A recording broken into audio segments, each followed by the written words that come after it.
Assalamualaikum teman-teman, saya Randy Adaha di Kelas IT. Jadi video kali ini saya masih penasaran karena komputer saya yang dipakai editing itu rusak. Sebetulnya saya ada 3 ya PC editing di sini. Nah ini salah satunya gitu. Jadi kalian yang nanya, Bang, itu komputernya rusak terus videonya diedit pakai apa? Tenang aja, saya udah punya 3 gitu sekarang. Mantap ya. Ya alhamdulillah gitu ya. Dan di sini saya masih penasaran karena kan kemarin kalian nanya, Bang, kalau misalkan ngeheng kayak gitu mah ya udah tinggal diinstal aja Windows-nya gitu kan. Saya udah jelasin, udah beberapa kali saya install ulang gitu, ganti NVMe tetap sama seperti itu.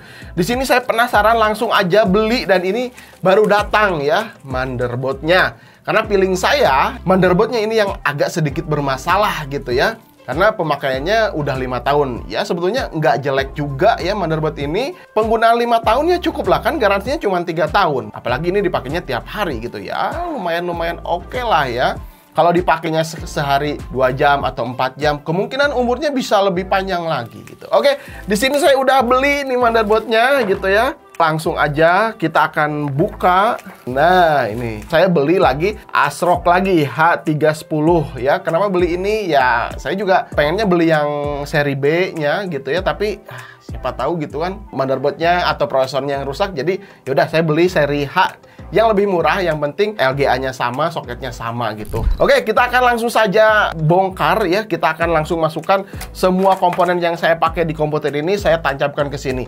Kalau misalkan jalan, ya berarti udah fix. Motherboardnya kita ganti yang ini. Kalau misalkan tetap nggak jalan, berarti apalagi ya, prosesornya mungkin ya. Mudah-mudahan saya beli ini nggak sia-sia gitu ya. Oke, di sini ya, ini dapat kabel SATA, ini back panelnya ya, baut NVMe dan ada kartu garansinya, nggak lupa ya tetap. Dan ini dia si motherboardnya teman-teman. Ya fitur-fiturnya ya memang ya nggak sekumplit seri B ini ya, tapi soketnya yang penting sama gitu. Oke, kita akan langsung saja pasangkan, bongkar dulu beberapa komponen, pindahin ke sini. Oke teman-teman, di sini saya akan langsung lepaskan prosesornya. Oke, ini prosesornya. Kita simpan dulu. Terus GPU-nya juga. Oke, memori RAM-nya saya juga pakai yang di sini. Oke, terus NVMe-nya juga. Nah, ini saya udah lepas. NVMe juga masih sama ya. Bismillahirrahmanirrahim. Oke, untuk pemasangan prosesor, kalian nggak usah takut kebalik ya. Ini saya juga udah bikin video rakit PC dari awal sampai selesai ya. Kalau misalnya udah publish, kalian boleh nonton, nanti saya akan simpen linknya di deskripsi. Kita pasang memorinya, pasang satu aja dulu ya untuk ngetes ya. Oke, terus pasang NVMe-nya. Terus coolernya kalau lepasin ini agak ribet ya teman-teman. Jadi saya pakai stok cooler aja, yang penting nempel biar nggak kepanasan aja si prosesornya ya. Oke, terus kita siapkan power supply. Power supply juga kemarin kan udah gonta-ganti, masih tetap sama masalahnya. Jadi saya pakai power supply yang mana aja lah, yang penting baru power supply-nya dan bagus gitu. Udah saya buktikan juga, udah saya tes juga gitu ya. Oke, terakhir kita akan pasang GPU-nya teman-teman. Saya sengaja pasangnya di sini, jadi kalau misalkan ada apa-apa kan lebih gampang, nggak repot gitu sama si bongkar-bongkar casingnya. Oke, semuanya udah ya.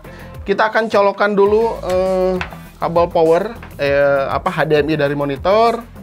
Mudah-mudahan kelihatan ya di sini. Oke, kita colokkan power supply. Oke, semuanya aman. Saya pastikan dulu ya. 24 pin untuk power CPU. PGA ini karena pakai GTX 750 nggak pakai power pin. NVMe udah nyolok. Oke, kita akan nyalakan. Di sini kayaknya kelihatan ya. Bismillahirrahmanirrahim.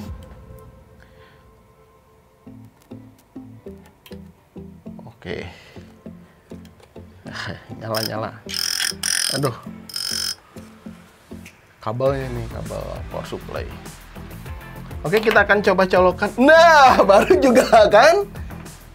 Mantap ya. Tuh. Langsung masuk, teman-teman, cepet banget.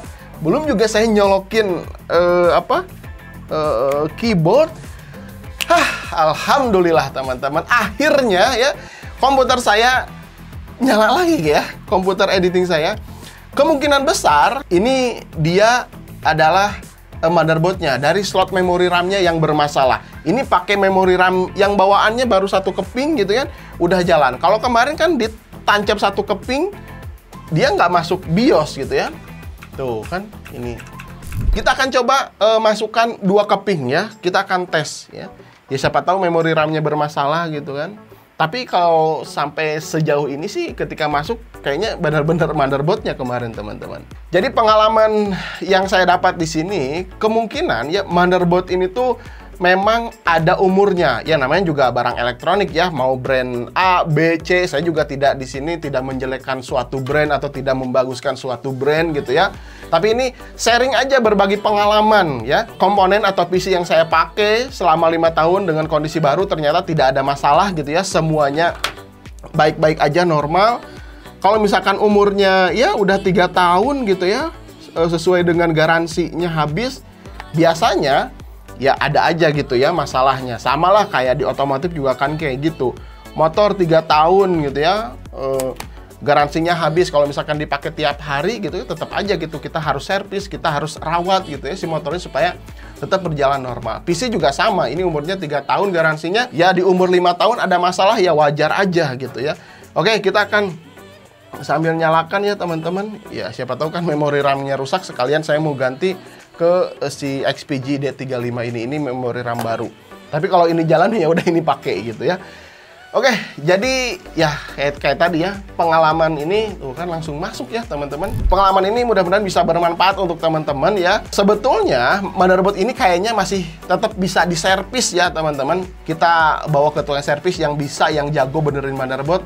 Ya mudah-mudahan masih bisa diservis atau diperbaiki gitu. Tapi kalau misalkan ya saya sih kayak karena butuh banget PC-nya dipakai untuk editing, kalau dibawa ke tempat servis kan lama gitu ya. Ya udah, jadi saya beli yang seri low end aja ya, walaupun harganya ya murah meriah lah ya, tapi tetap nanti si PC-nya ini bisa bermanfaat lagi, bisa dipakai editing lagi gitu ya. Jadi jawabannya udah fix ya, motherboardnya ini yang bermasalah. Oke, gimana menurut kalian tentang video ini? Apakah bermanfaat atau enggak gitu ya? Coba komentar di bawah. Atau misalnya kalian punya pengalaman apapun ya tentang PC. Wah bang, sama nih kendalanya seperti ini, seperti itu. Coba komentar aja di bawah. Karena teman-teman yang nonton video ini, yang nonton Sekilas IT, biasanya tuh punya solusi lah ya untuk bisa mengatasi masalah-masalah si komputer gitu. Nanti ada yang jawab, ada yang bantuin kan, itu bisa bermanfaat juga ya untuk banyak orang.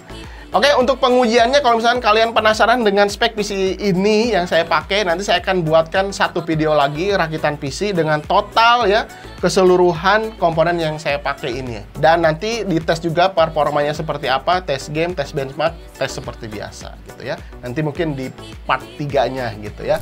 Oke, terima kasih juga untuk teman-teman yang udah kasih saran ya di komentar, banyak banget. Saya acukan terima kasih ya.